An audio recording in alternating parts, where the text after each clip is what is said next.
Like to grease the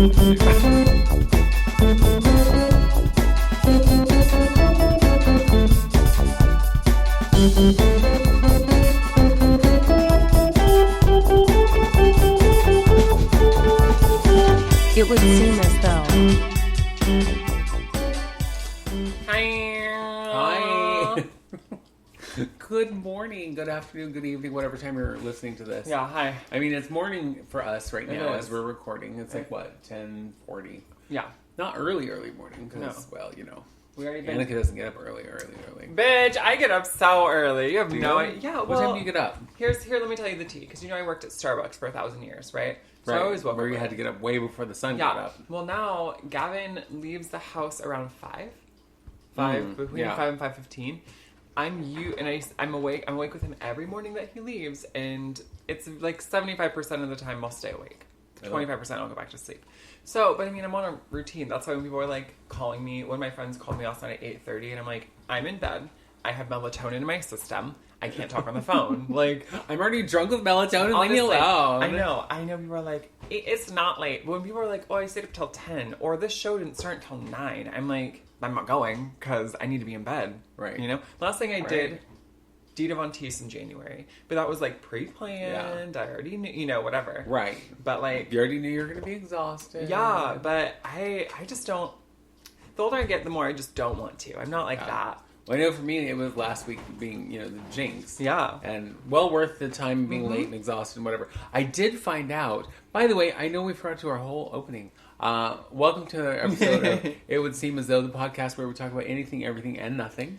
Mostly nothing. And I'm Vesta. And I'm Annika. And we could have done this minutes in. I know we usually could have. do. I know we could have. But listen, I remember I was a little grumpy because the show started a half an hour late. Yeah. Not Jinx's fault. Okay. It started a half an hour late because the Keller Auditorium, for a sold-out show, decided to only have 2 security guards wanding every single person that walked in the door. Why? 2. That's stupid. Well, because I'm sure they wanted to make sure no one had guns. They were going to shoot Jinx. Yeah. You know, But like, why only drag 2? queens and great people. Hello for a sold-out show. Weird. That is crazy.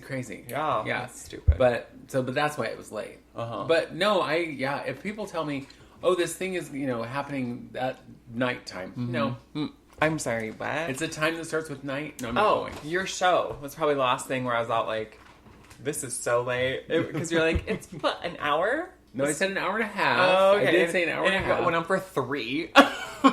Double that. Or 2. And some I was change. done by 9. Mm-hmm. I started exactly at 7. Mm-hmm. I was done by 9. I know, it was a little longer than I expected because the bitch likes to talk. Huh. I was telling stories. I was in know. my jam. I like man. to, you were like, I didn't have like a timer or anything, so I just kept talking. Right. I planned to have a little timer on stage. Yeah. You know, a little clock so that it'd be like, shut up now and do You're your next done. song. Yeah. Bitch, you done. But I want to have a timer that literally, when it goes off, it says, bitch, you done. Bitch, shut the fuck up. Yep. That would be perfect. I want whatever it is to just curse at me. Yeah. Be like, wake the fuck up. What is wrong with you? If you're lazy nice bitch? to me, you think I'm going to hear you? You need you Right. to get a little. It was very softly salty. going, okay, psh, Yeah. stop. Wake up now. No. Yeah, right? Yeah, no, I need someone. Where are you going? Turn left here, you stupid cow. Yeah, you What is wrong dumb with you? idiot. Yeah, I want my GPS. Yeah, everything. Everything. Be rude to me. Yeah. Uh-huh. It could all be Bianca Del Rio. Oh my god. I would love I that. would die. It'd be so great. It'd just be an insult comic the entire time. I am in. Well, oh god, it was when she was doing. Do you remember when Joan Rivers was doing that show, the reality show with her daughter, and it was just kind of their lives and whatever. Yeah. She had gone in and recorded a voice for GPS Okay. systems, so you could do this special one where you paid extra to get Joan Rivers' voice. But it was Joan Rivers doing GPS, and Joan Rivers was doing GPS. Love that. Like, what is wrong with you? I told you to turn right. Like, you know, I would love that. I Agreed. would die. I would probably wreck my car laughing. Crying. You know, but... Yeah. And I insult... Years ago, I went to see Bianca Del Rio. It was before the... Boat show. No, it was after the boat show, but it Okay. was before the pandemic. Okay. A couple years before. And she is an insult comic. Period. Right. Period. Full Period. So, and I'm there for the insults. But the insults started with fat girls. Stop. Oh. And I was a little like, it's a little... And then, like, I'm literally, all this is happening within my head in a matter of seconds. And it was like, bitch, if you're okay with her insulting every fucking buddy else, right, honestly. you gotta be okay with her insulting you too. Yeah, agreed, yeah. And she did make a fat girl joke that I'd never heard before that made me laugh, which is, that they bleed gravy.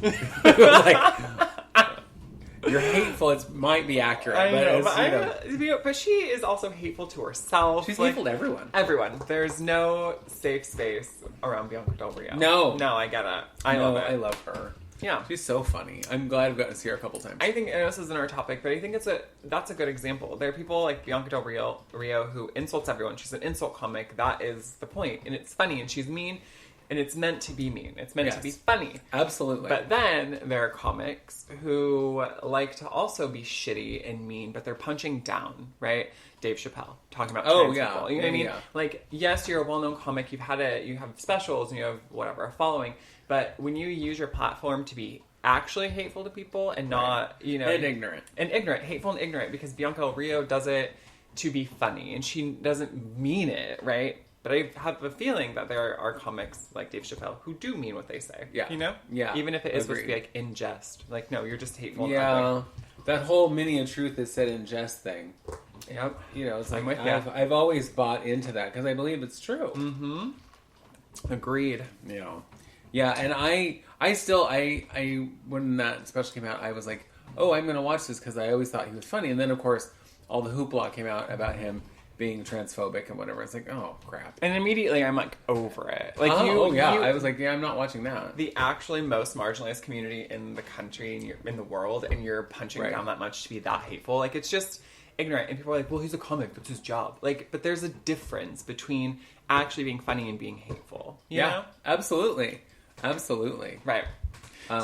So speaking of people being transphobic, our good Judy, J.K. Rowling, who we love so much, has further... I mean, she won't let this trans thing go. What a dumb bitch. I know, because she has now alienated fucking everyone. And my good friend, Daniel Radcliffe, you know him. Yeah, I love Daniel. He and I got together last week. It was nice. I love him. He tweeted out, he's like, just so you know... Most of the rest of us in the Harry Potter universe do not feel the same way. Most of them don't. The one who did, what was his name? Who played Hagrid? He agreed with JK. Really? Isn't that sad? He's dead now. I know. So one soldier on your side, JK. Oh, I know. Because my favorite one who came out talking was the actress who played Luna Lovegood. Okay, yeah. Because she was very vocal about it. And I was like, nice. Well, I love her. I know. Me too. She's such a cute girl. Speaking of, although now she's probably 40 or something. She's like, who knows? She's at least your age. Oh, old. I have been watching a show, and the 4th season is out currently, and they're each different. It's all encapsulated in one. Mm-hmm. They use the same actors. It's called Miracle Workers. Oh, the one with Daniel Radcliffe and Steve Buscemi. Yeah. Who I adore. Agreed. I love Steve Buscemi. He is possibly the funniest looking man. Agreed. Who I adore. Yes. I love him. And he could play anything and I'd watch him. Agreed. The movie Armageddon, loved him. The movie Ghost World, loved him. Yeah. Anyway, but it's so good, and they're not very long. Each episode's about 20 minutes, but it's the same. They use the same cast as different characters, but there's one that's like, Steve Buscemi's God, and Daniel Radcliffe and his other co-star are like the people who grant miracles, right? Okay. And then there's one that's about like the Oregon Trail. And one that was last season, the Oregon Trail. Yeah, and then the second one is about like medieval Europe. But they're ridiculous and overboard. And the one currently, it's about like post-apocalypse. So it's like Mad Max. Okay. But it's silly, it's ridiculous, it's a lot of fun, and Daniel Radcliffe is in it. And he is great. And I need you to know this, he's ripped. Homeboy is like jacked. He's not big, muscular, but he's tight. So fit. I'm like, who knew? Who knew Harry Potter was like washboard abs? I didn't. The other one who went from being goofy little adorable chubby actor was the one who played Neville Longbottom. Neville was just this cute little Buck sweet baby. Yeah. He was a cute sweet little baby who you're like, oh, I love you so much, with your little pudginess and your awkwardness, and you're always getting hurt, and it's like, why is it always me? I know. You know, and he, oh my God, he grew up to be a beautiful man. He's very good looking. Yeah. I know. His buck teeth just receded back into his Yeah, face. Isn't that amazing? I have a feeling there was a little work done. I doubt they just now. They were but all, he maybe oh. put a spell on them. They're like, oh, I'm hot now. Because in the book, that's how Hermione fixed her buck teeth. That's all you Little need. spell. Right. Because now we're just going to believe in Harry Potter spells. Okay, yeah. No, I Wait, like that. what? Are you trying to say it's not real? Right. So I don't even appreciate that. That is some my hate speech, insinuation that Harry Potter may or may not be false. The magic. Yeah. Okay, but so let's see. What have I been doing? I'm just trying to think about I've literally been doing. Well, nothing. you actually have been baking with my children. I have been baking with your children. I have been kind of like I was telling you this earlier, a little wonk, a little out of it, just because I don't go to a normal gig anymore, so I don't have like that kind of consistency. So I just feel like, what do I want to do? Like, what do I want to do with my life? Do I want to go back to, after I graduate, do I want to continue education? What job do I want? So I'm kind of just floating, But while in all of that I've been floating, girl, I've been getting back on my health. Girl's been working out regularly, trying to eat like not a monster, just like, eat when you're full, or eat until you're full, Annika. I don't know. How about that? Moderation, bitch. Just trying not to eat junk food. I've heard of moderation. She's foreign to us. I'm not a big fan of her. No, I get it. But I've been two very, very different nerdy things that I've been kind of into. I've been watching a lot of anime, like a lot of anime. I'm currently watching Naruto, if anyone knows what Naruto is. It's from the early aughts. I think it was written in the 90s, but it's a manga that they turned into show, and there's 9 seasons and 7 movies and spin-off series of shows where they get older, and I'm obsessed with it. The other thing is I'm watching lots. There's this group of people who are all voice actors. They've been in a million things. You would know a lot of them. But there's like one guy, and then there's 7 players, and they're playing Dungeons and Dragons. And this group is called Critical Role. Because didn't you start by watching Dungeons and Drag Queens? Yes. And then you started watching that. Right. So I've read a lot about Dungeons. With Bob the Drag Queen and Monet Exchange. And Jujubee and Alaska. Yeah, it's so good. And the Dungeon Master there is brilliant. A Dungeon Master has to be a good storyteller and has to remember a bunch of shit. My point is, I've known a lot about Dungeons and Dragons, but I never really watched it. A lot of people have a little bit of introduction from Stranger Things. Oh, okay. It's the Demigorgon, which is the monster, and Vecna, who is the bad guy. Those are actual Dungeons and Dragons monsters, okay? But so Critical Role is they do a campaign. A campaign is like one game. But they have it in different sessions. So every Thursday night, this group of adult voice actor friends get together and play their campaign. Each of them have a character. Matt Mercer is an amazing voice actor, and he is the Dungeon Master or the Game Master. Okay. But it is... So every Thursday, it's 3.5 to 4.5 hours long each Thursday that they play. And so this one game will go on for... And so do you watch... do they air the entire 3.5 to 4 hours? They air it, they do it live on Twitch, they record it, and they make a podcast out of it. And then they have all of these other fill-in things like, a quick little one-shot, one-episode game. So these people are just making fucking buku bucks. They're at every Comic-Con ever. They're going to every nerd thing. Anyway, but so... one campaign can go on for 1.5 years, 2 years. So it's a very long story. It's like being involved in a fantasy storytelling. Sure. And people get to make the decisions, that the characters get to make whatever decision they want, essentially, and that changes the story. It's kind of like choose your own adventure. Yes. But you have no idea where it's going to go. And last night I was watching one, and Gavin's like, the next episode is really good. We have to get there. Well, we watched part of it. But the episode I watched last night, girl, I was in tears. I was crying because these people are actors. That's their main gig. Sure. And so when they're filling out these lives of people they've created or meeting other people or the things they go through, some of it's emotional and scary, but I was crying. And it was good. They did something great, but I was just this is the nerdiest fucking thing I've ever watched. I'm sitting here crying. Weeping. Crying. Yeah, I know. And I'm on episode 26, and there's 157 of them. And each of them are about 4 hours long. Oh my god. For one campaign. Until you're really old. Girl, that's literally anime, Naruto, and D&D, Critical Role. That is all I've been watching. But it's something different. I've never done it before. It's really fascinating. I have been watching other things. The latest thing, and this, I'm going to blame my friend Mia. Yo, Mia. Because she said she was watching this show called Claim to Fame. Okay. And all it is a reality show where you put a house full of people who are all in some way related to a famous person. Oh, yeah, okay, I heard about this. Yeah. And then the whole gig is you play these games, and if you lose the game, you are up for elimination, or you're up to be the guesser. And so if I'm the guesser, okay, and I don't know who you are, but I have to guess someone. Okay.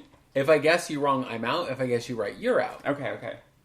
Well, so there's 2 seasons. Okay. So she was like, "Oh, it's so fun. You should watch it." Blah blah blah. Each episode is about an hour. So TV time, they're like 40 minutes or whatever it is. Sure. So on Saturday when I got home from work, I was like, "Let's check this show out." Yeah. So it's Tuesday, and I've watched all of season 1. Okay. So talk to bitch. This is what I'm gonna say. I watch one episode of 4 Hours D&D, and you've watched an entire season over the course of days. So I don't want to hear about it. Well, and we finished it. We watched the finale last night because we had watched all the other episodes, and then so Saturday, Sunday. Yeah. And then yesterday we watched the finale because we want to see who won. And what was interesting is I'm apparently terrible at this. Okay. Because I mean, when they give clues and stuff, yes, but as you're just looking at someone going, you look like I've never been good at that. Interesting. Okay. Like when people say my children look like each other, I'm like, I don't see it. Whatever. But as soon as they say, that person looks like whoever, and I was like, oh, they sure as shit do. Well, and one of the people on there on the first season, I'm going to go ahead and talk because it aired a year ago. So if you haven't watched it, spoiler. So if you don't want to hear it, then skip this part. But one of the people on there was this very attractive black man who was wearing a lot of makeup and kind of dressed in this like hooded black thingy, and they kept calling him the vampire. And he didn't want to like really socialize with everybody else. I get that. And he had really long dreads that a part of it covered braids that covered his face a little bit. Yeah. Everything I think he could do to disguise himself, until someone said, he looks just like Laverne Cox. And I looked at him like, oh, he sure as fuck does. Oh my God. Because, I mean, it was distracting with the makeup and everything else. But as soon as I looked at him, and I was like, he also talks like Laverne Cox. He laughs like... It's her twin brother. It was her twin brother. I love that. But as soon as they said that, I was like, Yup. And the woman that won, and I won't give that away, but the woman who won, when she said who her celebrity connection was, because I'm looking at her going, I got nothing. As soon as she said it, I was like, oh, I see it. Oh, okay. Yeah. And then it was little things like the shape of their mouth, or the way they laugh, or the different things. Yeah. Oh, yeah, totally. So that was a super fun show. We're now going to watch season 2. When is it on? I'm watching it on Hulu. Okay. But it's hosted by 2 of the Jonas brothers, one of the famous ones and one not famous one. Okay. Well, I think that it's Kevin Okay. Jonas and their youngest brother, Frankie. Oh, yeah, Frankie's a nobody. And Kevin Jonas, he's like the odd-looking one with like the oldest one. No, he has like maybe not him. Joe Jonas or Nick Jonas. Well, who's the cute one? That was in Jumanji. It's not him. It's either, I believe it's Nick Jonas. Okay. Because Joe Jonas is married to Sansa Stark. Yeah, okay, so I think the one who's married to, I don't remember her name, doesn't matter. She's in East. Priyanka? Yes. Married to her. That's the one you're thinking of. Speaking of Priyanka, it was so funny when one day, and this totally side note, doesn't make any difference, when somebody was saying how they love that Priyanka was now established enough that, she's become a household name. I did not think of her. I did not think of his wife. I thought of the drag queen from Canada. I'm like, wow, she's a household name. God, that's awesome. I love that. Next RuPaul. I know. Funny. Yeah. The other thing is we're reading the Nicholas Flamel series. Okay, yeah. Yeah, and we're in the second book. And who wrote these? Huh? Who wrote these? I don't remember who wrote them. Okay. But they're full-on novels. They're YA novels, but they're still novels. Yeah. And we're halfway through the second book. Well, a lot of the characters and things in there are from mythology. Yeah. And some of them are just straight up made up. Yeah. But we are in this section where this terrifying creature is turned loose on our heroes of the story to try and kill them. And it's called a Nidhogg. Okay. And I'm like, before they described it, I was like, is it some kind of evil pig? What the hell's a Nidhogg? Well, and then they describe it that it looks like a lot like a Komodo dragon. Okay. But 10 times larger. No. And it came like crawling over their garden wall and like tore the house out, the side of the house out. and had claws and fangs and whatever. So I looked it up and I was like, is that a real mythology thing? Or is that one they made up for the book? No, it's from Norse mythology. Okay. I could guess that from the Nidhogg. Yeah. Mm-hmm. And here's my favorite part of this story. So I looked it up. I looked at pictures of different artists' renderings. Then I read its story and I cracked up. So in the book, the Nidhogg had been held hostage or held captive all these years in something called the World Tree, which is the Yggdrasil. Yes, which is also so it's underneath. It's in the roots. Yeah. It can't get out. It's imprisoned. Yeah, because it's so dangerous and so evil. It's like the Tree of Life. Yeah, they accidentally. One of the characters who's a bad guy accidentally blew up the tree, thus freeing the Nidhogg. Saying that is devastating to me. Right. Blew up the tree. Well, so in the legend that I was reading about it, it says, so he's in the bottom of the tree in the legend, and at the top of the tree is this eagle. Mm-hmm. And the eagle, of course, is for goodness and light and all the good things. But also living in this tree is this squirrel of sorts who passes messages back and forth between the Nidhogg and the eagle of, saying shitty things to each other. And I'm like, I want that job. I want to be the squirrel. Yeah. I want to be the squirrel. Just go back and forth and go, ooh, girl, did you hear what that thing said about you today? Ooh, Mr. Nidhogg said, I thought that was the most hilarious thing. I was like, those Norse has some sense of humor. Bitch, I love that so much. Well, I mean, I love books that take are retellings essentially of Norse mythology or use elements of it. Because the whole Percy Jackson, Rick Riordan series. As you can hear, I forgot to shut off the cuckoo clock because please hold. We're gonna now shut off the cuckoo clock now that it's actually gone off mid thing. But who cares?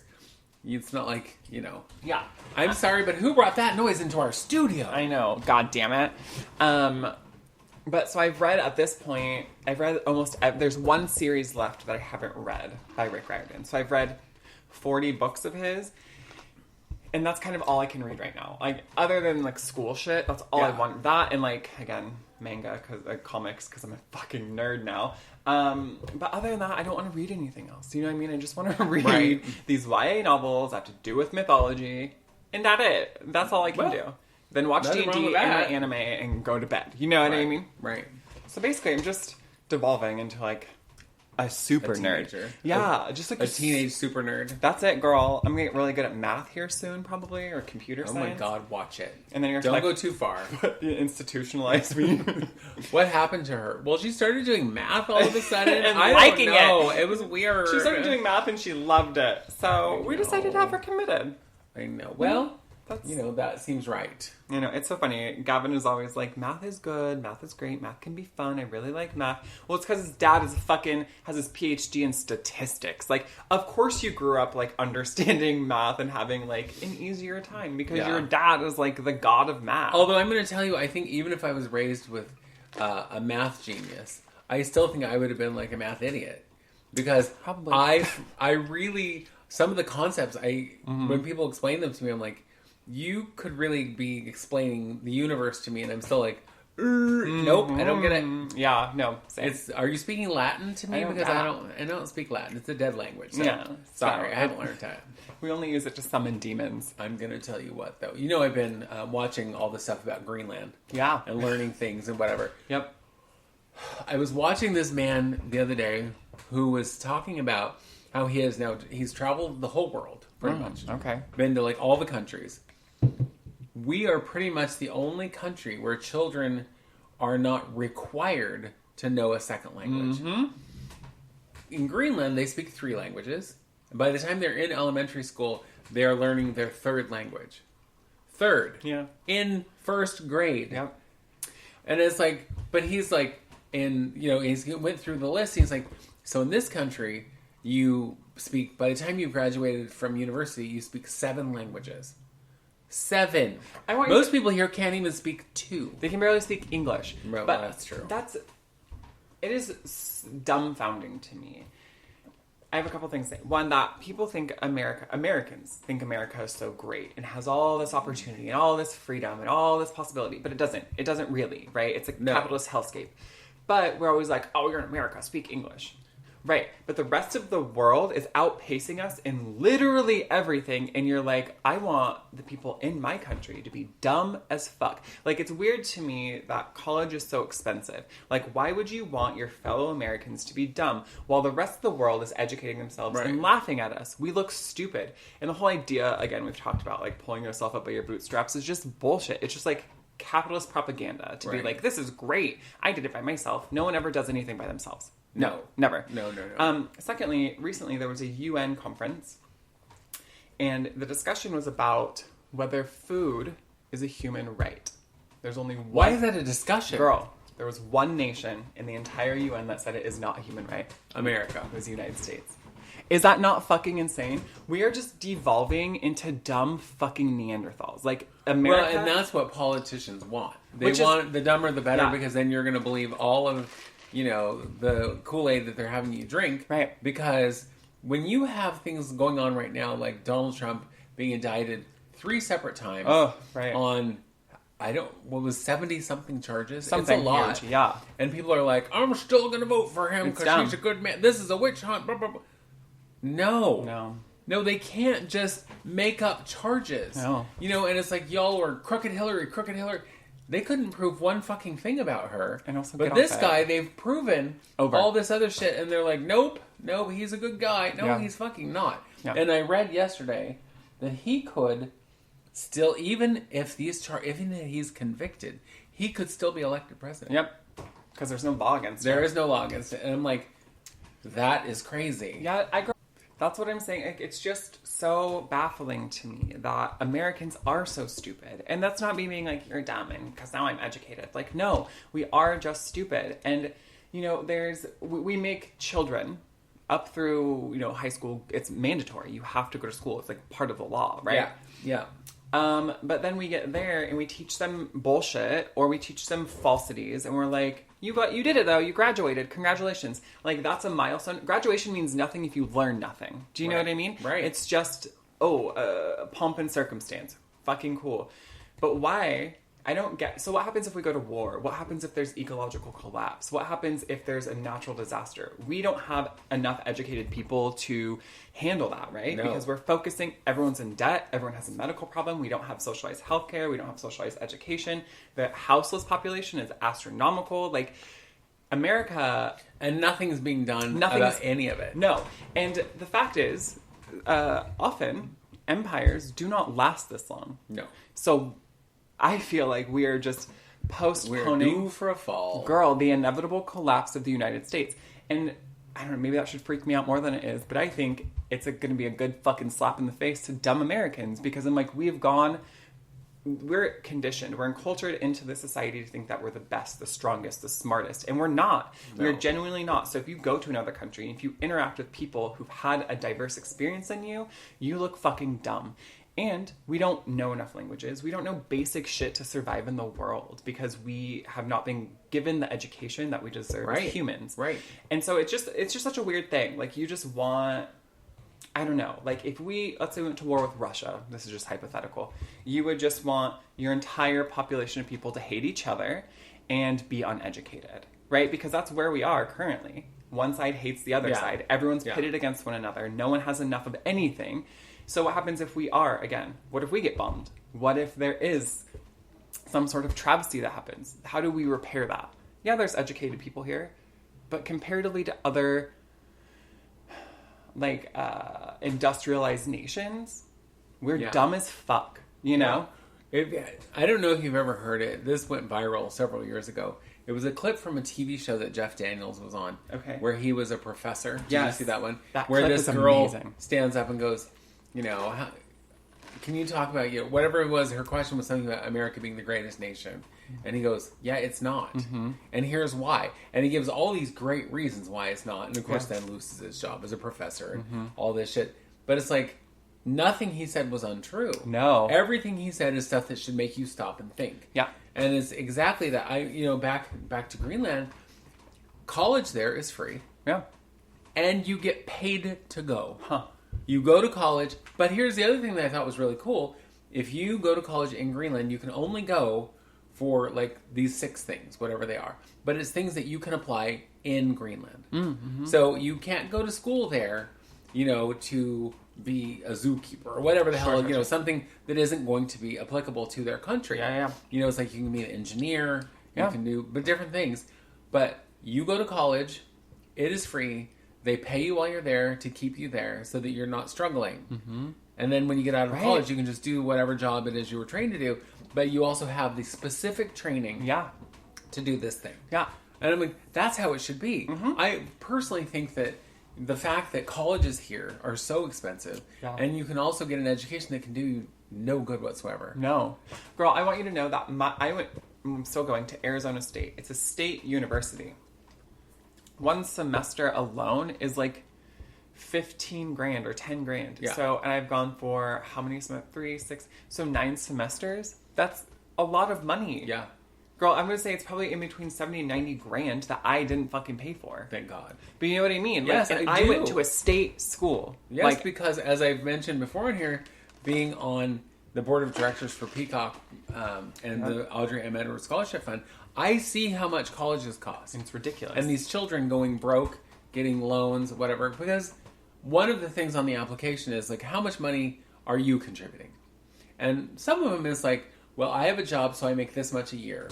Well, that can't really, most of that go to that because you need it to live. You need it for groceries and rent and whatever. Well, and then there's how much your parents are giving you or how much you got in scholarships or whatever. Most of these children get a little pittance from their families or from scholarships. Yeah. And so they're taking out loans that they'll be paying off for the rest of their lives. Yep. It shouldn't be that way. No, because then you can do nothing else. And there shouldn't be students living in their cars. There shouldn't be houseless students. Like, it's bonkers. But I feel the same way about teachers. Agreed. Teachers should not have to buy their school supplies. No.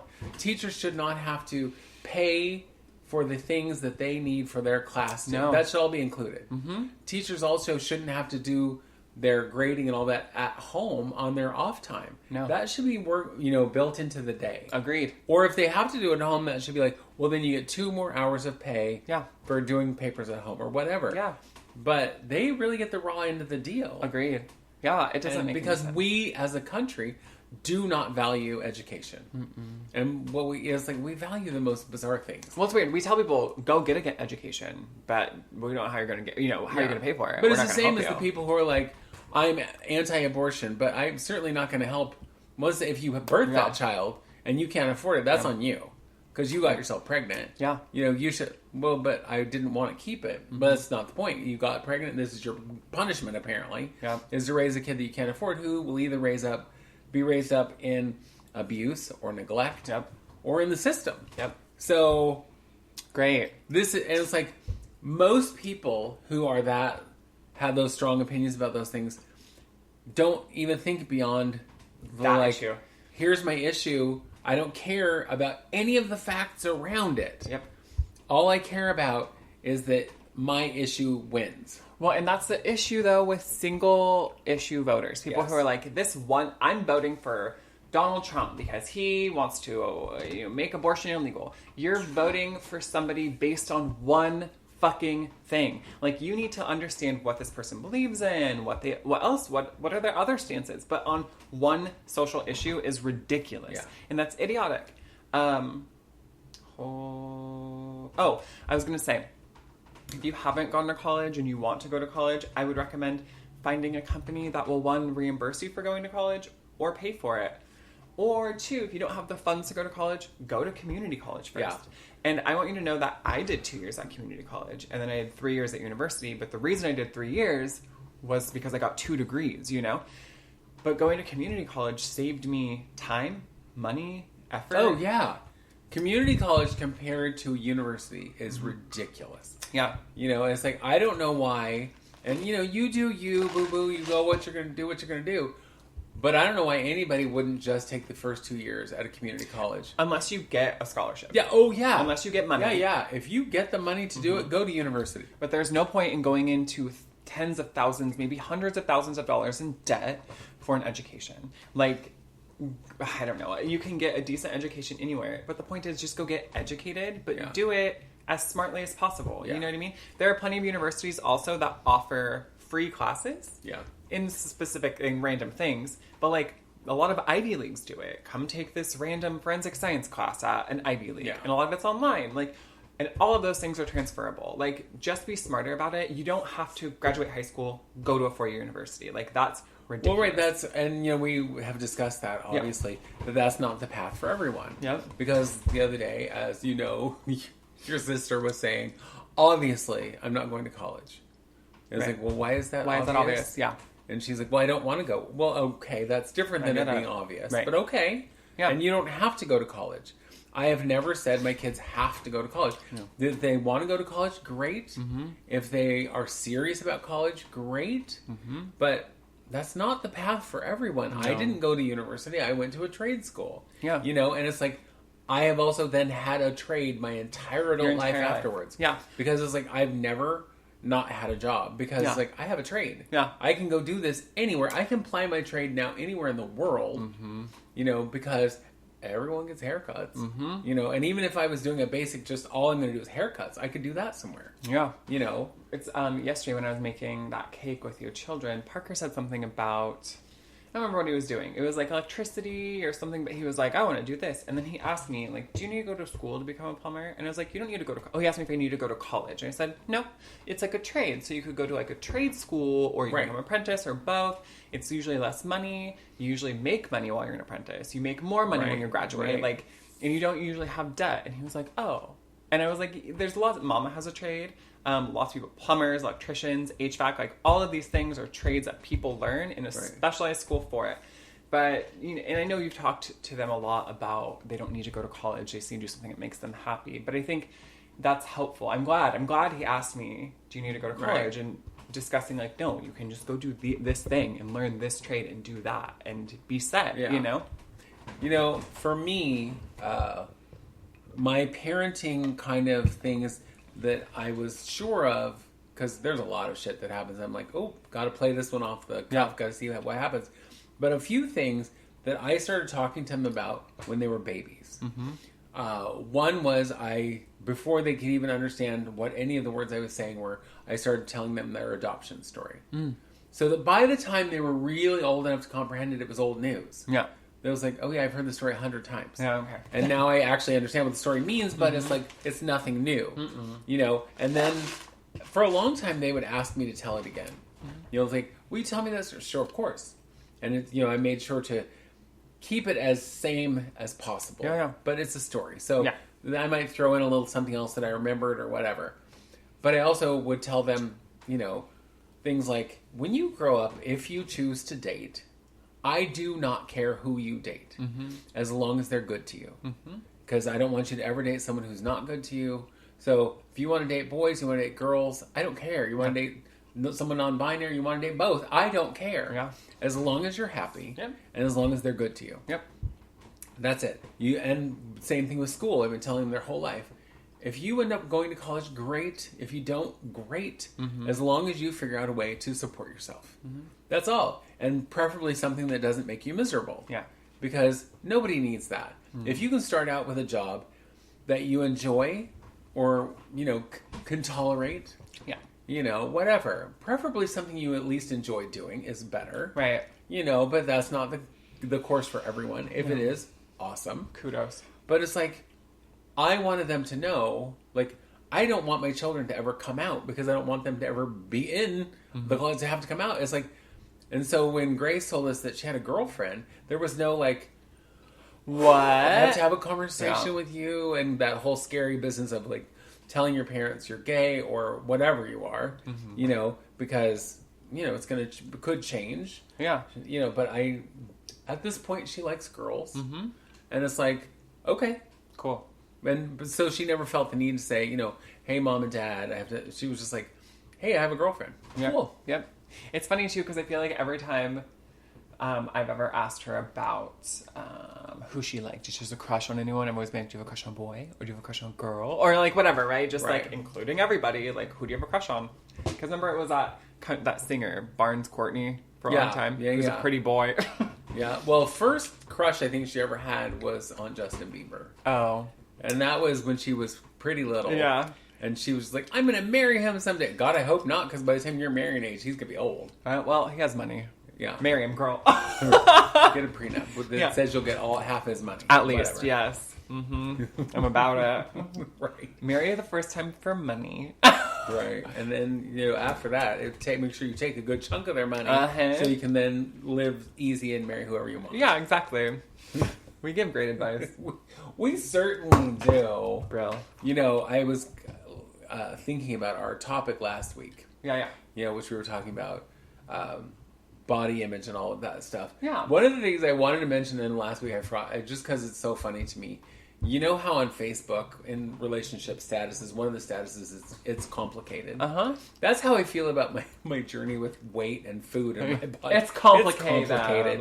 And, unless you have gone through it, you're not really going to get it. No. If you've always been just fortunate to, be one of those people who stays the same weight your whole life. Yeah. Or stays within the same, who has one wardrobe that will fit you always. Yeah. Lucky you. Yeah.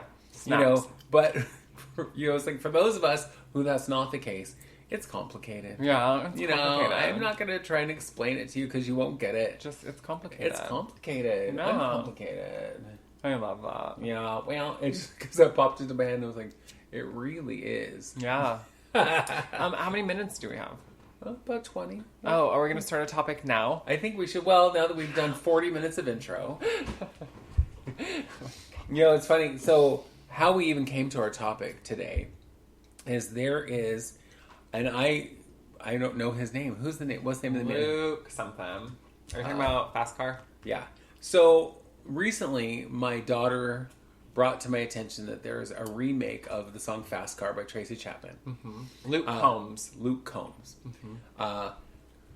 So she played it for me and whatever, and it's fine. It's not Tracy Chapman, right. But it's fine. Mm-hmm. I don't find it the least bit offensive, but that a white man took this song by a queer black woman and did it. Yeah. Because it was popular when I was in beauty school. Right. So a long time ago. Yeah. And then after I listened to it a couple times, I was like, yeah, that's kind of cute. And then I also noticed, as you mentioned when we were talking in the car, that he didn't change any of the gender things. Like when he says in the song, I work in the market as a checkout girl. Yep.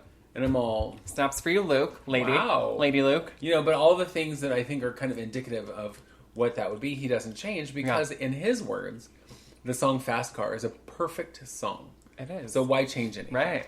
And he loves Tracy Chapman. The fact that this man, who probably was a baby, I don't know how old he is, but probably was a baby when Tracy Chapman sang this song. Yeah. But he loves her music, and wanted to... do her song. Yeah, he's 33. And now he's 33. Mm-hmm. So he would have been either not born or a brand new baby when her song was out. Yeah. But it's a great song, and it's also lasted, so you still hear it sometimes on the radio. Well, then there was some controversy. Right. And I don't think it was a real controversy. I think the controversy started because somebody wrote an article saying, why is it that this amazing song, which has been around for all these years, which was big for Tracy Chapman, is now 10 times bigger for this cisgendered white man. Is that an actual question? Yeah, that was just it. And so then that started this whole conversation of, why the music industry rewards white men over any black artist, but especially black women. Well, girl, but I mean, I get that. I understand that. But, look at the history of this country and, how embedded racism is. You know what I mean? Absolutely. So it's weird to me that's a question asked because I think the answer is really obvious. Yeah. Right? Because they're white and men. Right.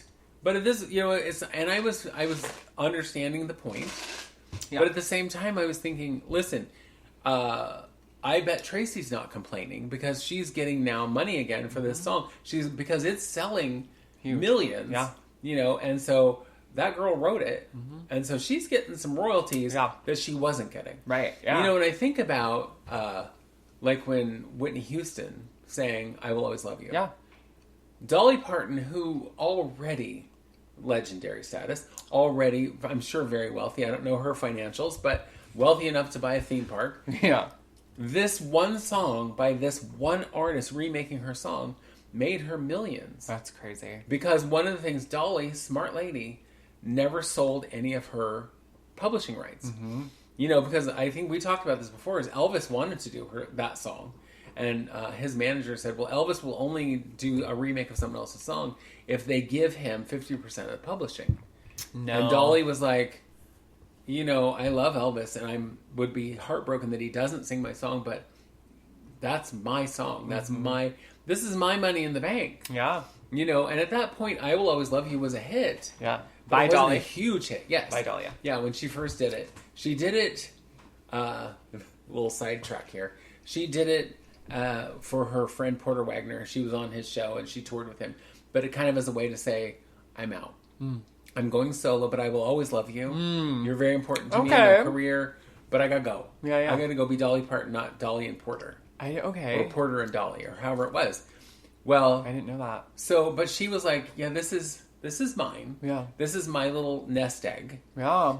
Never ever thinking, of course, that it would be done by someone as big as Whitney Houston, Yeah. who then, of course, the arrangement was changed and it was made gigantic. Yeah. You know, and it is also, by the way, the number one of a very short list of songs that actually was covered, a white artist song covered by a black artist that outsold the white artist. I love that. That's awesome. Because from the beginning of, you know, pop music, it has been black artists will sing a song and it will do okay. It'll go somewhere maybe, or it won't. And then a white artist will cover it and it'll get radio play. Just because they're white. Girl, and that's exemplified in the movie and musical Dreamgirls. Yes, exactly. So it's like they will steal it, they'll whiteify it, and then they'll put it out. And it always sounds worse. Oh, I know. It always sounds worse when I a know. white artist takes black music and changes it. It's always dumb. Well, and so I did a little deep dive. Oh my god. After I started reading this article about Fast Car. Okay. Because, you know, they were saying how the music industry is so racist. And people might think just not. If you don't ever get into kind of the behind the scenes of that. It's like, well, how can that be? There's so many super successful black music acts. Yeah, sure. There are. But they are much more rare than the white music artists. Yep. You know, there are so few, if you look at them in comparison. But one of the things I found out that really I was like, oh my God, you've got to be kidding me. I don't know why I thought that. Because I'm like, of course you're not kidding me. Right. Is, especially in the like 50s and 60s, what would happen is studios would have black artists write a song. Okay. And then go, okay, here's $75 for that song. Yeah, okay. They would get no publishing rights. They would get no royalties. Okay. Okay? So if your song didn't ever go anywhere, cool, you made $75. Cool. But if your song went on to become a huge hit, You made $75. you made $75. And because these were usually struggling artists Okay. who were like, I can barely pay my bills, Yeah, right. I need that $75. Well, the other thing was they would flat out steal people's music because they knew that they didn't have the money for like lawyers or whatever to come after them. Right. It was like the song Hound Dog by Right. Big Mama Willie Mae Thornton was then changed and covered by Elvis. Of course. Because he changed enough of the lyrics that they thought that they could get away with. And it wasn't him. He was not the songwriter. He never wrote the songs. Yeah. But they changed enough that they're like, we can get away with this because it's far enough from the original. Yeah. Well, the problem was Big Mama Willie Mae Thornton was a working musician who worked gig to gig and never made it big. Mm-hmm. She made a big name for herself, specifically in the black community and in the R&B charts on the Chitlin circuit. And everyone, all the black artists knew who she was. Okay. But she did not have the kind of money to take on someone huge like Elvis. Okay. And, you know, the record companies and all of that. So she didn't get anything. Okay. Even though she wrote that song. She got nothing. That's so fucking irritating. And that song was huge. That song was still played. Yeah. And, you know, a lot of white people don't have any... They think Elvis originated it. Yeah. You know? Elvis was problematic, y'all. Yeah. Elvis was problematic. Okay, but I want to... But I did just recently learn... But I did learn that he was actually raised in a black community. So a lot of his stuff, like the way he danced and the way was how he was raised. Yeah. So, I get that. Yeah. And I think it was a different... I mean, I hate this, this concept of, like, it was a different time. But, I mean, it kind of was a different time. There was no... I don't think there was a super easy way to be a white person or any race and be like, I respect and appreciate this black culture, whatever other culture, without it seeming like you were taking it. And you were taking it. Like, let's keep it very fucking real. But I do get that. I mean, I've also... Growing up in LA, there are plenty of white kids I knew who grew up in black communities. Yes. And it is interesting. On one hand, it's kind of like that person is... they're not mixed race, but kind of, in a way, right? Yeah. Because they're raised around this culture that is not a white culture. And so they have these mannerisms and these actions and behaviors that are not typical of white people. And so people think, oh, you want to be black. Oh, you're acting black or whatever. But sometimes people, that's just how they were raised, right? It doesn't necessarily mean like, oh, look at me, I want to be black. If they were raised around black people, guess what? They were raised around black people. If they were raised around black culture, they're going to know things, right? Like, I'm not excusing Elvis because, again, he was a problem. Right. For so many reasons. Right. Something else I want to mention about, we brought up Dreamgirls, which, we've talked about is essentially the like Diana Ross story. Yes. And how even... And again, they changed just enough of it that it wasn't. That she couldn't sue them and go, you're telling my story without my permission. Fucking bitch, yeah. What I think both Diana Ross and the Dreamgirls exemplify again is that Beyonce and or Diana Ross is light enough, is white passing enough, isn't dark skinned, doesn't look African. You know what I mean? Right. And they become the frontliner, even though their voice isn't as strong, even though they may not be as talented as like in Dreamgirls, it's Effie, right? Yeah. Who had the great, amazing, big huge voice. Yeah, right? And that, to me, is also just white supremacy, right? You are taking the person who passes most in white society and giving them the lead, giving them the most. And that's exactly what happened with Diana Ross and the Supremes, because the Supremes were originally not Diana Ross in the lead. Okay. It was Florence Ballard in the lead, who had the bigger voice, was a bigger girl. And darker skin. Darker skin, bigger girl, bigger voice, sounded, as they said in the time, she sounded black. That's whatever that means. Mm-hmm. She sounded black. And so they wanted someone who could sound white. So, because at first, when their hits started coming, you don't see them, right? And then all of a sudden it's like, well, I now love them and I bought 20 of their records. Oh, they're black girls. Or whatever. Yeah. Because also, in the beginning of the, when that kind of music, and by I mean pop music, not black music, but I mean specifically pop music, hit the charts and stuff, black artists didn't have their photos on their albums. They had pictures of either something innocuous, like the ocean. A car. Yeah. It was not them because they wanted white children to buy their records and not feel threatened. Makes sense. Okay. Well, Berry Gordy, when he had the Supremes, he was like, yeah, these little girls are cute. And they were little girls. They were in high school. Oh. And he was like, they're great. And the lead singer is great. Mm-hmm. But people aren't going to buy the music because it sounds too, like, race music, they used to call it, And so they're like, let's get this little girl, Diane, to sing lead. Oh, Diane. Because Diane had the softest little voice and was a little teeny cute thing. Let's put her in the front. Yeah. And which caused, of course, a lot of problems with the girls, understandably. Mm-hmm. But then they sold bajillions of records. Yeah. However, Florence Ballard was like, this is bullshit. And she kind of, rebelled against the nonsense and ended up dying penniless. That's so sad to me. Because she ended up doing, like I was saying, with people struggling, she sold her rights to the music so she could have money to live on. Yeah. She should have been getting regular paychecks. Yeah. Because her, all of her songs were huge. Yeah. They sold millions of, and it's like... It's so sad. Yeah. It's so sad to me. So a couple other things, I wanted to mention this just because there were some things that I was like, what? So if you're my age-ish, you of course know who Led Zeppelin is, and younger people know who Led Zeppelin is. But one of their big hits was Whole Lotta Love, which turns out was stolen directly from Muddy Waters, from a song called You Need Love. The only thing they changed a little bit of the lyrics, and they changed like the guitar riffs. Yeah. But that's it. They literally stole his song, called it their own, never put his name on it, And we're like, what? We wrote this song. Wait, have they come out at any point and said? Not until they were sued, but Muddy Waters had to have other people to help him with that because, again, Money. Black Artists didn't make enough money. Yep. And they were a huge band, whatever.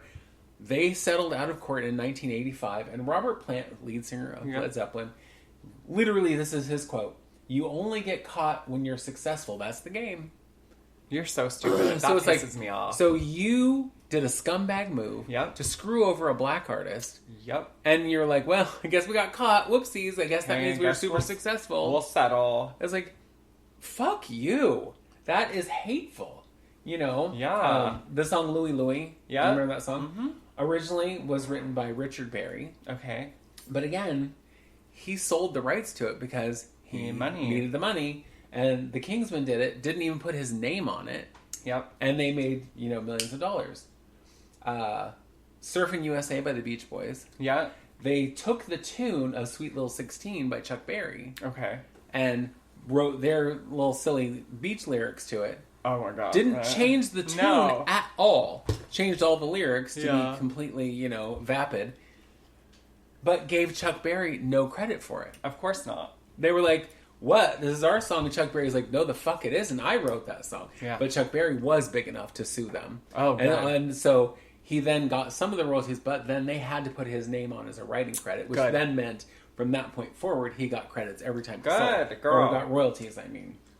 There's something I want to bring up. This it has to do with music and race relations. But it doesn't have to do with like a white singer. It has to do with Ella Fitzgerald. Oh, love her. And her friendship with Marilyn Monroe.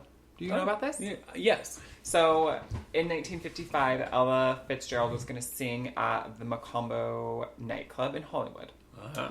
And it's mistakenly been saying that she was the first black artist. She wasn't, because Eartha Kitt, or Herb Jeffries and Joyce Bryant all played there in 1952. This was 3 years later. Anyway, the owner, manager, wouldn't let Ella Fitzgerald perform because she was black and it's a white club, right?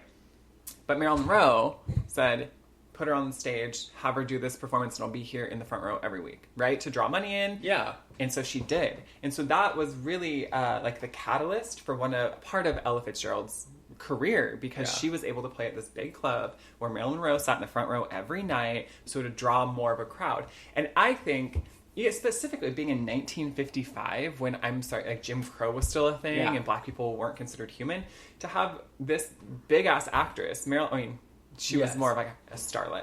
Marilyn Monroe, everyone knew who she was, do this thing. It's really incredible. And not in like a white savior kind of way, but it was a time and place where black people... It could have hurt her career. Yes. And she was It could have backfired on her. And she was like, I'm going to do this. I love Ella. We're good friends. And they stayed like best friends until... I love that. Yeah. I think that's really great. And like, that's white people. That is how you use your platform and your privilege. And she just... And that's how, if you think about it, that's how you should be an ally and an accomplice. Yes, right. Is by one, risking something for yourself. Yep. And two, actually going out there and going, yeah, this is shit. Yeah. This needs to change. Yep. I know, and I love that. I've always loved that story. I think it's very sweet. It's a great story. Marian Anderson, I believe, was the artist. I think so. She was a singer, a black singer, opera singer, who was supposed to do this gig in a big club in New York. Okay. I think it was in New York. And I may be getting the details wrong because it's been a long time since I've even read the story, but it made me think about when you were telling this story. Yeah. But when she got there and they're like, oh, you're black. Mm-hmm. You can't perform here. But it was a sold out crowd. So she was like, fine. Yeah. Fuck you. And she went, it was, I think, one of the local museums. And again, I'm probably getting all the details wrong. That's okay. But performed the entire concert outside on the steps of this building. Because she was like, fuck you, I'm going to do my concert anyway. Yeah. And, of course, it took seconds for crowds to gather. And then the theater was like, no, please come back. Yeah, they were like, oh, whoopsies, we didn't Sorry. mean that. One of the other things that I found interesting is how artists, will borrow or sample music for their whatever. When white artists do it, and they call it just we're borrowing or we're sampling somebody. That is just another way of another language for stealing, appropriating, cultural appropriation. It's reductive language because it makes it sound harmless. Yeah. Because it's like, well, I'll still put your name on it sometimes. Well, and I don't think borrowing and sampling is such a big deal. As long as you give credit. Agreed. As if you give credit, girl, music's out there. People are going to steal from you. If you're going to, steal some music from Missy Elliott and be like, I'm using this in my thing, but you say, written by Missy Elliott, and so she gets writing credit, so she gets, royalties. Yeah. And that's the whole thing. Well, so much of it was screwing people over. And I feel like if anybody, well, specifically if white people are going to do other races' music or things that traditionally a black person is sing, whatever, you need to give them credit. Do it all you want and make it bigger. I don't care, but give them credit so they get paid, right? Give them what they're deserved for it. Like, just taking shit and calling it yours because you have this seat of privilege is exploitation, and it's a problem. Yeah. And if you're going to do that to somebody who is that marginalized, what are you going to... You're just... I feel like it's sneaky. Like what Led Zeppelin said. And you're the problem. Right. Like, oh, well, when you're famous, you get caught. Like, you shouldn't be doing things where if you get caught, you're going to get in fucking trouble. Right. Like, that's ignorant to me. Well, and right from wrong. You're screwing someone over. Yeah, and that's how do you... I don't know. And, like, that makes me feel really shitty about Led Zeppelin. Not that I was a huge Led Zeppelin fan to begin with, but, like, I didn't hate them. But that's really fucking irritating. But that song was a hit in the 60s. And they didn't pay him until 1985. Oh, just 5 years later, 20 years later. Yeah, it's about 20 years later. The only other song I wanted to mention specifically was Bob Marley wrote and originally sang the song "I Shot the Sheriff." Oh, I think I knew that. Yeah, and it was a hit. Yeah, whatever. But then Eric Clapton did it, and it was a giant hit. Right. And his version of it was put in the Grammy Hall of Fame. That makes me want to vomit. Like, but you didn't write it. All you did was sing it. Was your version huge? Yes. But it should be like Bob Marley going in the Grammy Hall of Fame because he wrote it. It's his song. Agreed. And it's like, but Eric Clapton's, white. Yeah, I know. And we all know who he is. It's just that idea that it's like, he is somehow more valid or valuable as a white artist who sold more albums. Right. It's because it's that whole also think about the idea of like, if you're not being productive, then you're not worth anything, right? If you're being productive as an American citizen means that we're worthy. We're being productive. We're using our time wisely. We're giving back to society or whatever.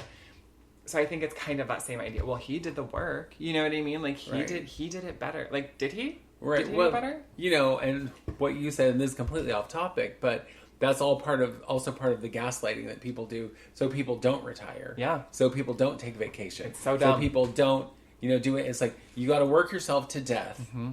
And the perfect example I think about is your stepfather, Fred, who worked up until literally he died. Yep. He retired and then died 10 seconds later. Literally 2 weeks later. 2 weeks. Yep. 2 weeks after he finally was like, I'm done, he died. Yep. It's like, that is part of the gaslighting of America. Yeah. It's like, and it's of course corporate that doesn't want you to take vacations, doesn't want you to, think about retiring. And now even Social Security is like, well, we're going to bump the age up for retirement. And they keep bumping it. It's like, well, I'm sorry, I don't want to work until I'm 67. No. It's like, I've been working since I was 15. Yeah. I'm tired. Yeah. But... No, but I get that. That loops us back to where we started, which was America. Well, I'm going to tell you, this is going back to jobs. If you have a job, take every single one of your breaks. Go on vacation. Use all of your benefits. Steal. I don't care. Basically... Don't do that. These corporations make enough money. They have insurance on literally fucking everything. Take your breaks. Go. Well, that's the thing. Go your own pace. Like, if you do not take your vacations, your PTO, you're not getting your full benefits. You're not getting... if you think about... And it wasn't until I was talking to my good friend Susie Orman one day, right? And she was saying how you look at the entire package as what you're paid. Yeah. So if I'm paying you $30 an hour, but I'm also going to pay you to take vacation, and I'm going to pay you to do education, I'm also going to give you money for your IRA. Yeah. If you're not taking every bit of that, then you're screwing yourself. Exactly. And so these things are offered for a reason. And plus, you'll burn out. We're the only country in the world who doesn't take longer vacations, who doesn't take, isn't insisted upon that you take some vacation time so you're not burned out. Well, and we're talking about France. I don't know who I was talking to this about, but in France, they all, lots of companies, lots of businesses want you to take your 3 to 5 weeks of vacation at one time. Yes. And they want you to usually take it at a certain time of year. But, like, take it all at once. Like, they're not mad about it.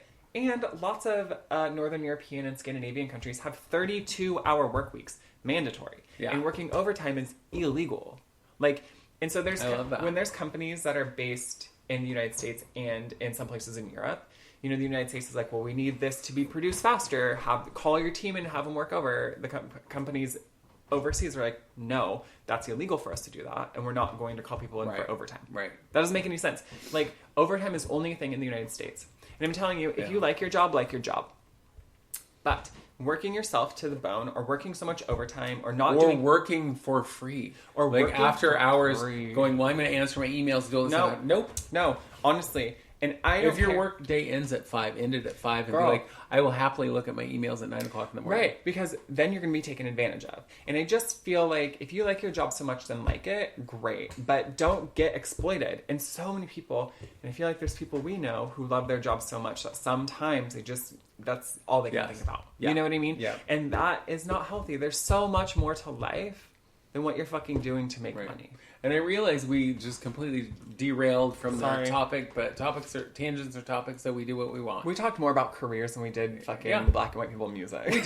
We did. But But that was also career oriented. Yes, girl. So, you know. Welcome to it would seem as though, where we talk about whatever the fuck we want. Yeah. And you're along for the ride, you're welcome. Yeah.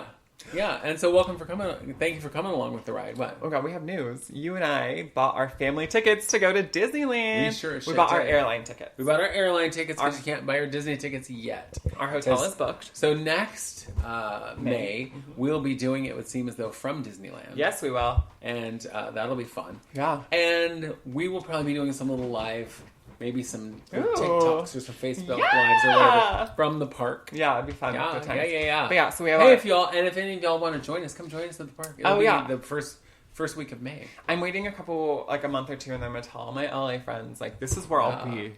You come see me, bitch. You know? Yeah, But yeah, I'm excited. Hotels booked, flights booked. All we need is that Disney pass, girl. Yes, girl. Come January, we're Can't all ready. wait. I can't know. wait. Okay.